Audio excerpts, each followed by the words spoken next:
environment where students can thrive, where faculty can innovate, and where research can lead to real-world solutions. A school of thought within our universities involves several key strategies. First, fostering collaboration through partnerships with local industry can ensure curriculum relevance and provide practical experience for students.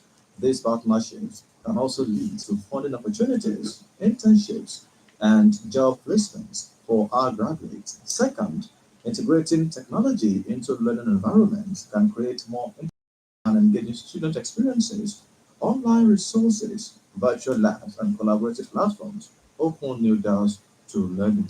A student in one of our institutions once said, and I quote, "The tools we have now make learning more accessible. It allows us to connect with our peers and professors regardless of where we are.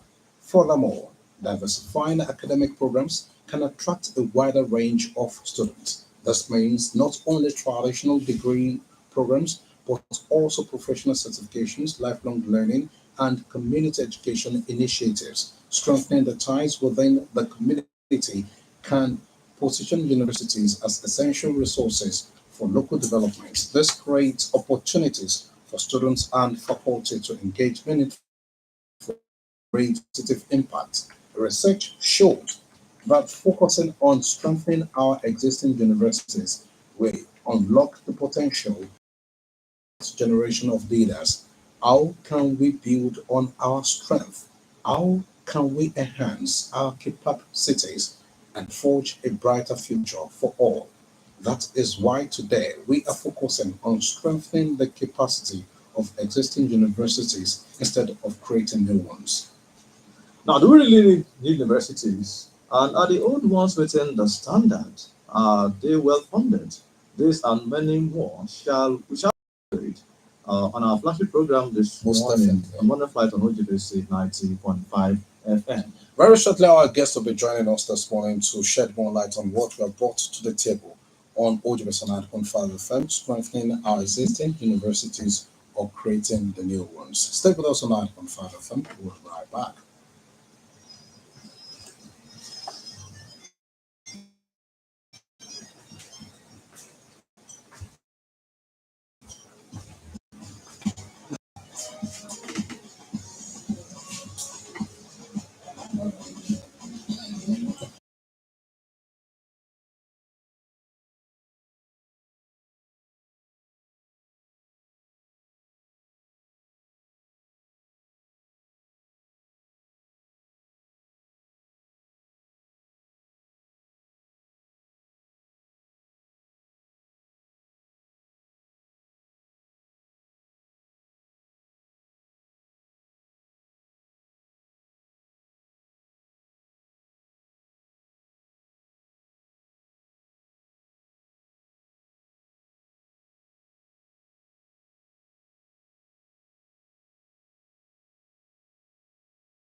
It's OGBC 90.5 FM. Our guest will joins us this morning. He's an associate professor in the Department of English Studies, College of Humanities at the Tai Shulani University of Education. Dr. Kendi Pedro Amore. Doctor, thank you sincerely for joining us. Yeah, thank you. We're glad to have you, Dr. Amore. Glad to be with you too. Now we are looking at strengthening The the existing existing universities, universities. operating universities in our dear nation, Nigeria. Now, looking at it first, what are the primary reasons you believe strengthening existing university is it more beneficial than establishing new ones? Oh, okay, yeah, thank you. The issue of proliferation of universities in Nigeria has been a top issue, a great debate, a topic of controversy, as it were.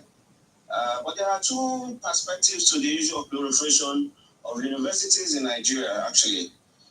There is a negative dimension, and of course, there is a positive dimension. So it is not a one of yes or no kind of answer.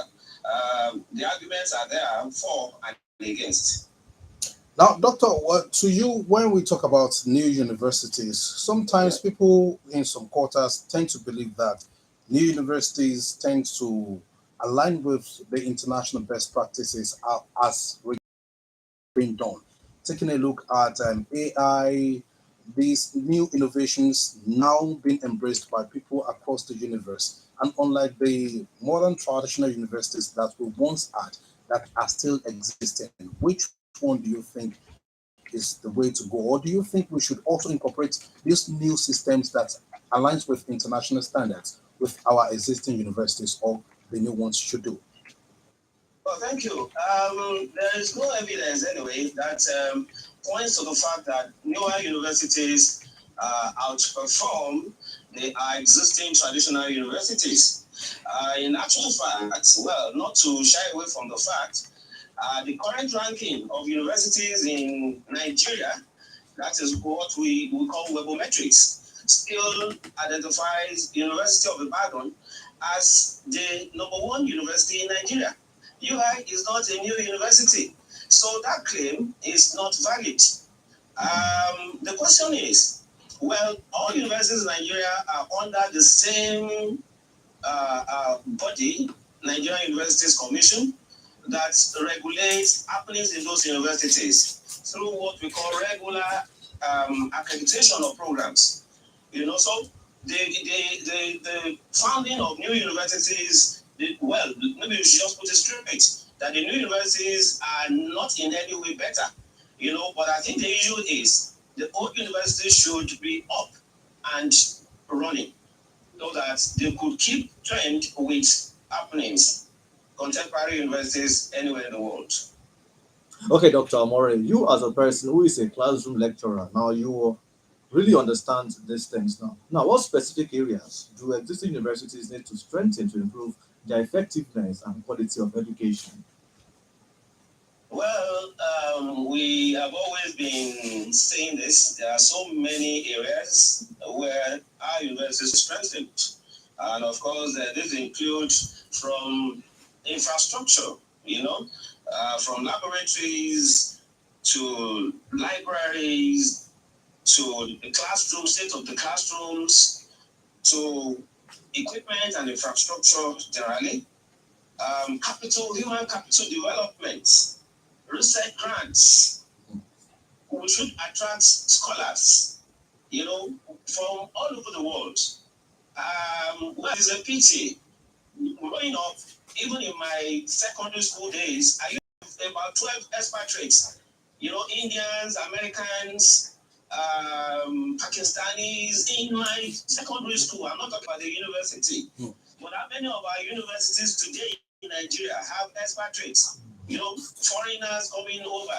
These are the issues. So all this exchange of scholars, publications, conferences, leading innovations, holding patents, you know, these are areas where in which our universities could be strengthened to, to keep pace with universities world over.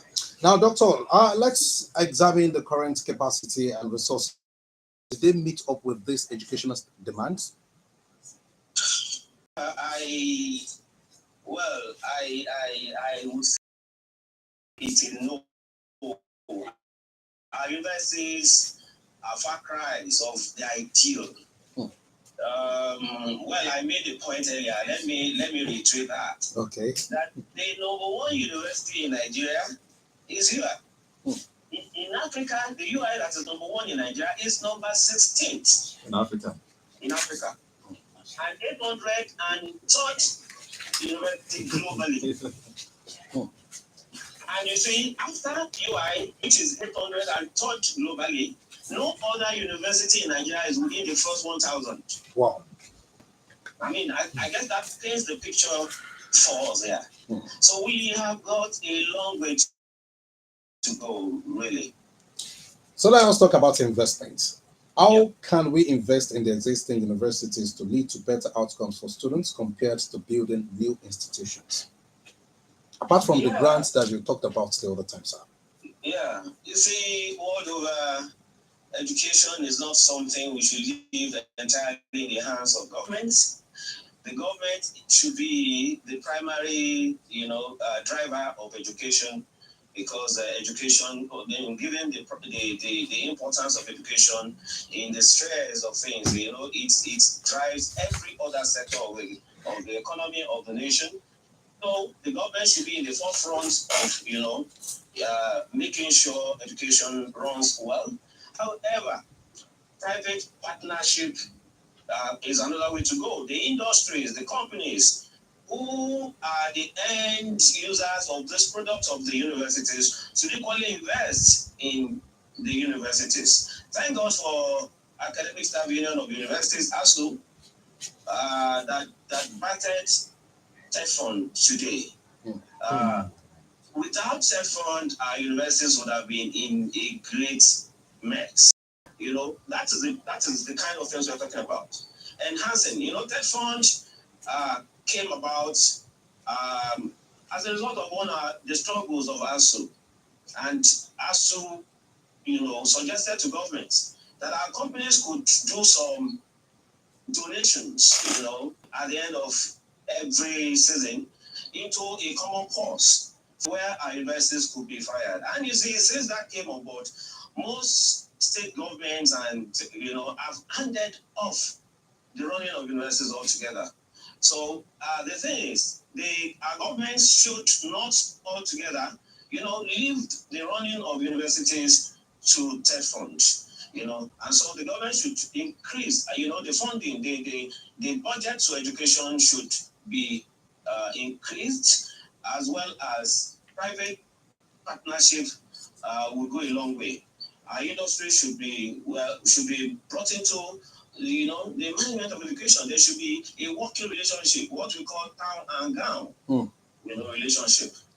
Now, Dr. Amore, how can collaboration among existing universities enhance academic programs and research opportunities?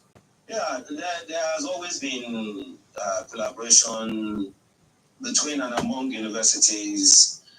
There's sabbatical programs for academic staff and non-teaching staff as well. Yes. We do this exchange of, academics and student administrators from one institution to the whole idea of sabbatical is to exchange ideas, and that goes a long way. The visiting academic picks up, the good aspects of the institution where is accommodated, and equally shares ideas from where it's coming from. Of course, we say better two heads are better than one is what we have in common balance. So that is the idea. There's no one is an island. So when the universities come together to collaborate, it does go a long way. And of course, I mentioned NUC the other time, that NUC exposes our universities to accreditation from time to time. Yeah. And collaboration is one of those key things that the NUC wants to see, that gives universities the right rating, and from which determines whether they have the accreditation or they fail the accreditation. Now, Doctor, let us take a look at the effectiveness of sabbatical. Some people will always look at sabbatical on the other hand as senior lecturers using the opportunity to go to another universities to make money for themselves. How effective the mystery around sabbatical? Please educate us. Oh, that is not true at all. I was trying to explain the other time.